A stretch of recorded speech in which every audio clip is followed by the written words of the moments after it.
Assalamualaikum warahmatullahi wabarakatuh. Baiklah, apa kabar anak-anak? Alhamdulillah luar biasa. Tetap semangat hidup Anur. Yes, alhamdulillah hari ini kita ketemu lagi ya sayang. Bu Eva akan memberikan materi untuk kelas 3. Hari ini Bu Eva akan memberikan materi yaitu pembelajaran IPA, ilmu pengetahuan alam. Materinya adalah di bab 5. Apa itu bab 5? Bab 5 adalah pertumbuhan dan perkembangan manusia. Oke, Bu Eva tanya dulu nih. Makhluk hidup ada berapa? Ya, betul, ada 3. Yang pertama apa? Yang pertama ada manusia. Ada apa lagi? Yang kedua ada tumbuhan.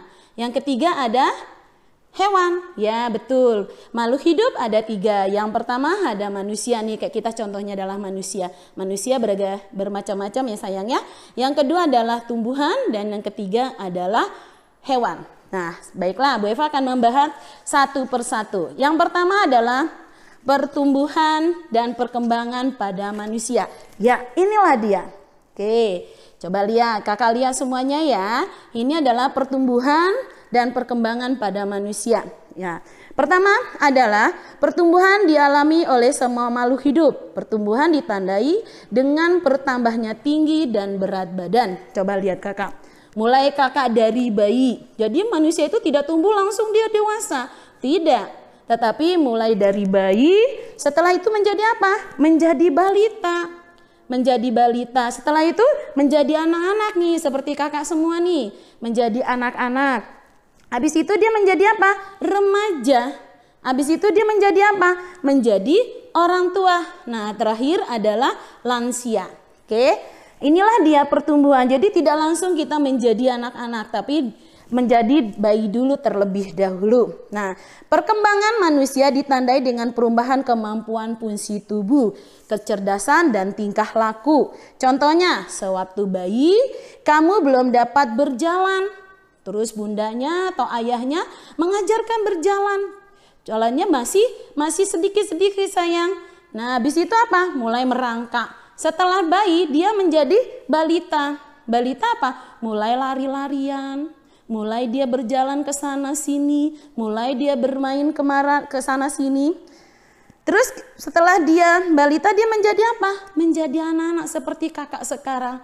Bisa berpikir, bisa masuk sekolah, bisa mengerjakan pekerjaan di rumah dan di sekolah. Apalagi zaman sekarang ya kak, mohon maaf hari ini mulai bulan Maret kemarin kita tetap ada di rumah. Kenapa? Karena kita adanya situasi yang tidak mungkin kita ada di sekolah. Begitu juga dengan bu guru, dengan anak-anak tidak mungkin ada di sekolah dengan situasi yang seperti ini. Ya, nah. Kini setelah menjadi dewasa dia menjadi apa? Menjadi anak-anak menjadi dewasa, lalu menjadi remaja dan menjadi orang tua dan lansia. Nah, pertumbuhan dan perkembangan manusia dipengaruhi oleh beberapa faktor. Yang pertama, faktornya adalah sifat yang diwariskan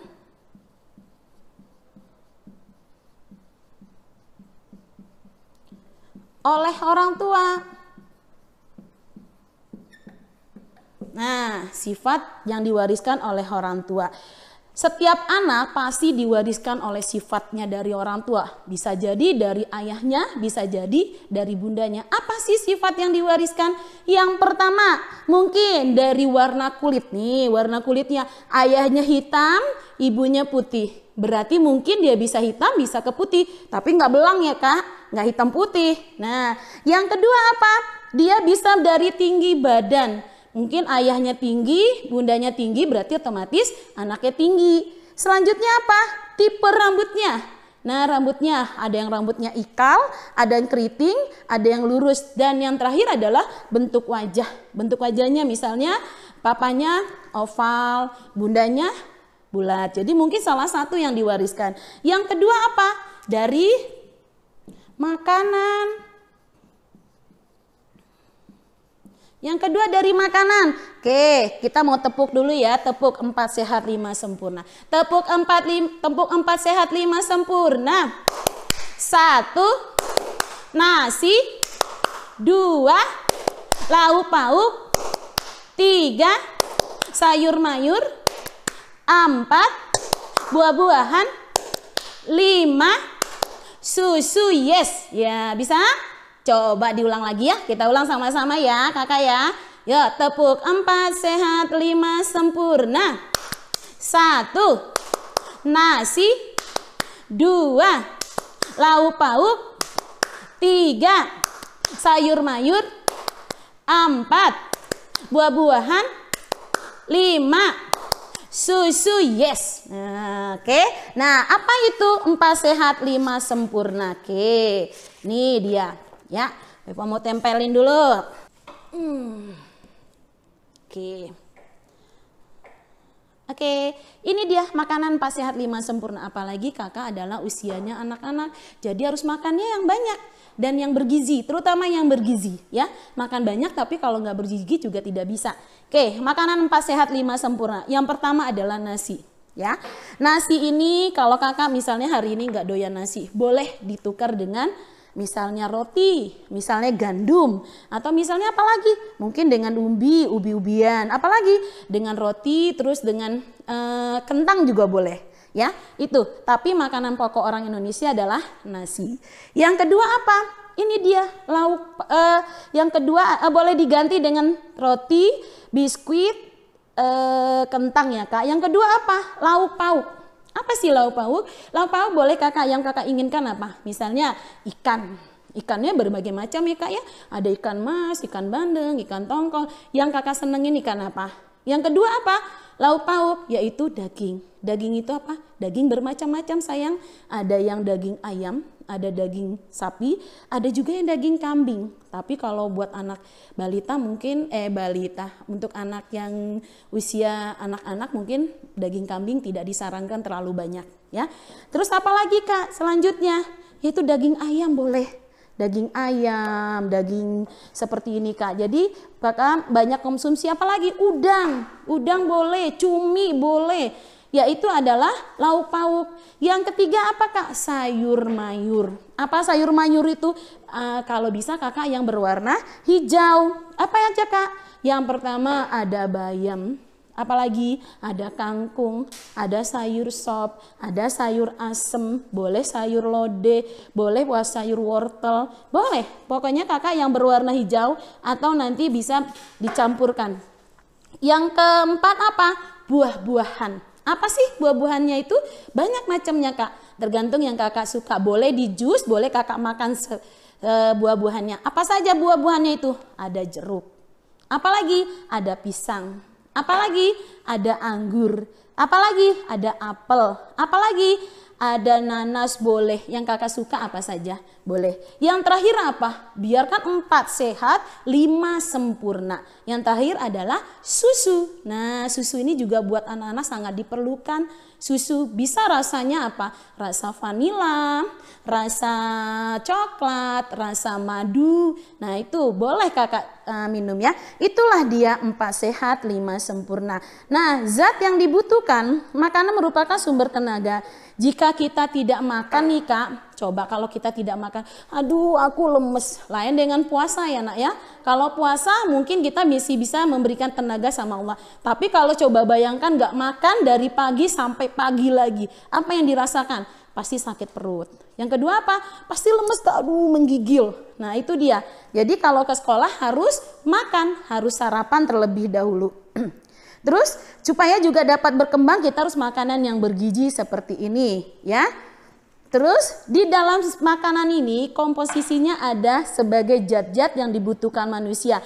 Antara lain zatnya ada karbohidrat, ada protein, ada lemak, ada vitamin, ada mineral, dan air berdasarkan fungsinya. Nah, keempat zat ini tergolong dalam 3 golongan.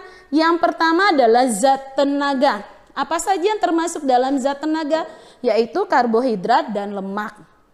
Yang kedua zat pembangun. Apa saja yang termasuk dalam zat pembangun? Protein dan mineral. Dan yang terakhir adalah zat pengatur. Apa saja? Vitamin, mineral, dan air. Oke. Nah di dalam bahan-bahan makanan ini juga ada yang dinamakan dengan bahan tambahan makanan adalah contohnya adalah bahan pewarna, pemanis, dan pengawet juga penguat rasa. Apa saja itu? Yang pertama adalah bahan pewarna makanan. Jangan kita sering bundanya atau di rumah jangan sering masak dengan memakai bahan pewarna makanan ya Kak, mungkin dijarangkan atau mungkin dihindari ya. Yang kedua apa? Bahan pemanis, misalnya apa? Contohnya yaitu gula, kayak Bu Eva manis ya. Terus yang ketiga apa? Bahan pengawet makanan. Nah ini tidak boleh ya Nak ya, makanan diawetkan. Misalnya gini, ada buah atau di dalam kaleng. Nah itu adalah pengawet makanan atau makanan yang bisa diawetkan untuk beberapa hari kemudian baru bisa dimakan. Itu juga tidak ya sayang. Yang keempat adalah bahan penguat rasa. Nah ini contohnya apa? Contohnya itu bawang merah, bawang putih, pala, merica, cabai. Itulah, dan ditambah dengan ketumbar. Yang terakhir apa? Kebutuhan dan perkembangan manusia. Yang terakhir adalah olahraga dan rekreasi. Nah kalau kreasi pasti dong kakak pasti suka kan. Apalagi kalau tiba hari libur Sabtu atau Minggu mungkin bunda dan ayah diajak ya. Nah berolahraga secara teratur dapat membuat tubuh kita menjadi sehat dan bugar. Apalagi jam 10 nih kak, kakak berada di bawah matahari. Nah itu sangat baik, tapi nggak usah lama-lama ya kak. Karena kalau lama kakak nggak menjadikan bagus ya, paling lama juga 15 menit. Dengan berolahraga tubuh dan pikiran menjadi segar. Selain olahraga, berkreasi juga dapat menyegarkan pikiran. Bisa kakak diajak sama bundanya kemana? Misalnya berenang, misalnya lagi kemana? Ke taman bermain. Bisa lagi kemana? Kemana yang kakak suka. Karena apa? Untuk menjadi fresh. Yang terakhir apa? Istirahat. Nah, istirahat yang paling baik adalah tidur. Nah, untuk kita tidur itu lebih baik semalam itu adalah 10 jam sehari. Tubuh melakukan aktivitas setiap hari. Setelah lelah melakukan berbagai aktivitas, tubuh membutuhkan istirahat. Istirahat yang paling baik itu adalah tidur. Oke. Selanjutnya adalah yang kedua, pertumbuhan hewan. Ya, pertumbuhan hewan. Ini dia. Pertumbuhan hewan, ya kan? Hewan juga mengalami pertumbuhan sama dengan manusia. Contohnya ayam. Nih, contohnya ayam ya. Telur ayam akan menetas menjadi anak. Ini dia.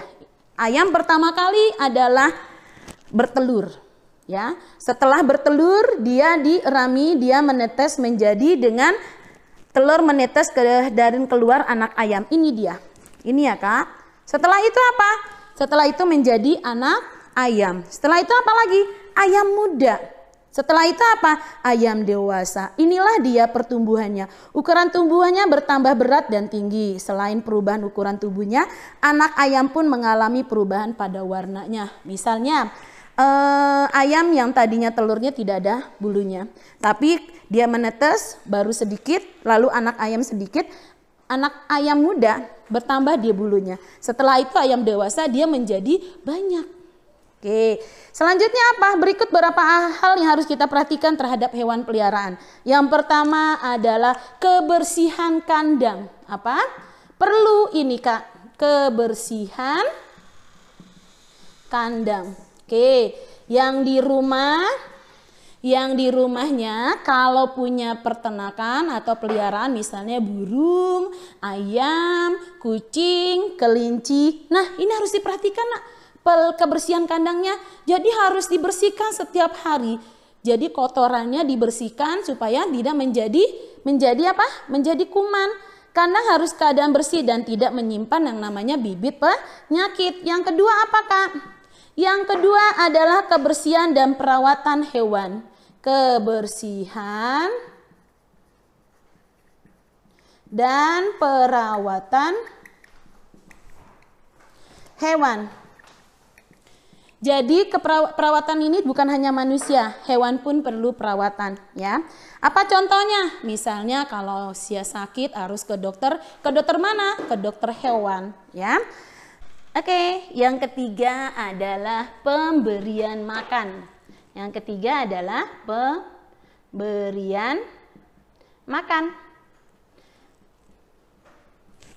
Jadi makanan diberikan sesuai dengan hewannya ya Kak ya. Jadi diberikan secara teratur dan cukup jumlahnya. Jadi jangan sampai hewannya tidak dikasih makan. Yang ketiga adalah pertumbuhan dan perkembangan pada tumbuhan. Tumbuhan sama dengan manusia, sama dengan hewan, ya. Pertumbuhan pada tanaman ditandai dengan bertambah tingginya tanaman, ukuran daun dan jumlah daun serta jumlah ranting dan besar batang. Pertumbuhan tanaman biasanya dimulai dari biji. Contohnya adalah biji kacang hijau. Nah, kacang hijau yang ditanam apanya? Mulai dari bijinya kita tanam atau kita kasih dengan air, kita kasih dengan kapas, kita berikan percobaan ke anak-anak.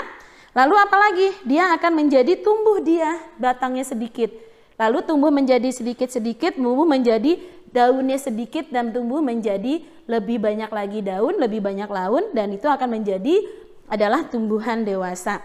Tanaman akan tumbuh subur jika mendapat sinar matahari. Matahari itu adalah dari Allah, sangat berguna bagi kehidupan, baik itu pertumbuhan dan perkembangan pada manusia, pada hewan dan pada tumbuhan. Jadi matahari itu sangat luar biasa ya Kak ya, diciptakan oleh Allah. Lalu diberikan apa lagi? Diberikan air dan unsur hara yang cukup. Apa sih Kak unsur hara? Nah, unsur hara adalah berbagai macam zat dalam tanah yang dibutuhkan oleh tanaman. Tanah yang subur menyediakan zat-zat hara yang dibutuhkan tanaman. Nah, tadi sudah contoh ya Kak ya. Nah, cara sekarang adalah merawat tanaman. Nah, ini kita Bu Eva akan kasih cara merawat tanaman ya. Cara merawat pertamanan. Yang pertama apa? Yang pertama adalah letakkan tanaman di tempat yang cukup mendapatkan cahaya. Harus mendapatkan cahaya matahari. Karena kalau tanamannya ditaruh tidak mendapatkan cahaya, dia akan mati Kak. Ya. Yang kedua apa? Apa sih cara merawatnya? Yang kedua adalah siram tanaman secara teratur. Ya, siram tanaman secara teratur. Boleh pagi, boleh sore. Jangan setiap jam disiram. Jadi setiap pagi dan sore saja. Yang ketiga apa lagi Kak? Yang ketiga adalah beri pupuk tiap 2 minggu sekali. Jadi 2 minggu sekali kasih pupuk, 2 minggu sekali kasih pupuk supaya dia tumbuh subur. Yang keempat apa Kak? Nah, yang keempat adalah cabut rumputnya liar yang ada di sekitar tanaman. Jadi harus dibersihkan, jangan ditanam, dibiarkan kalau rumputnya akan tumbuh. Dan yang terakhir apa coba cara merawat tanaman? Yang terakhir adalah pangkas tanaman yang mati atau berpenyakit. Jadi kalau misalnya dia banyak tanaman dalam satu pot, yang penyakit atau yang tidak subur dipotong supaya yang sehat tidak ikut. Oke, sampai di sini sekarang pemahamannya adalah pertumbuhan dan perkembangan pada makhluk hidup. Nah, untuk kakak belajar lebih banyak nanti kita akan buat lagi percobaan sainnya. Ya, cukup sekian dari Bu Eva. Terima kasih. Jangan lupa tetap berada di rumah. Jagalah kebersihan, jagalah, jangan lupa ya Kak ya. Apa? Yaitu sholat. Sholat kakak 5 waktu. Yang kedua adalah setoran tahfiz ke orang tuanya. Yang ketiga adalah ngaji, yang keempat adalah murojaah hafalannya, dan terakhir adalah sholat duha. Kita juga tidak menginginkan kakak di rumah, dan guru semua tidak menginginkan kakak di rumah, dan anak-anak pun di rumah. Kita ingin kakak berada di sini, tetapi karena lagi ada situasi yang tidak memungkinkan untuk kita bersama. Ya, sampai kangen, sampai jumpa. Salam buat kakak semua ya. Wabillahi taufiq wal hidayah. Wassalamualaikum warahmatullahi wabarakatuh.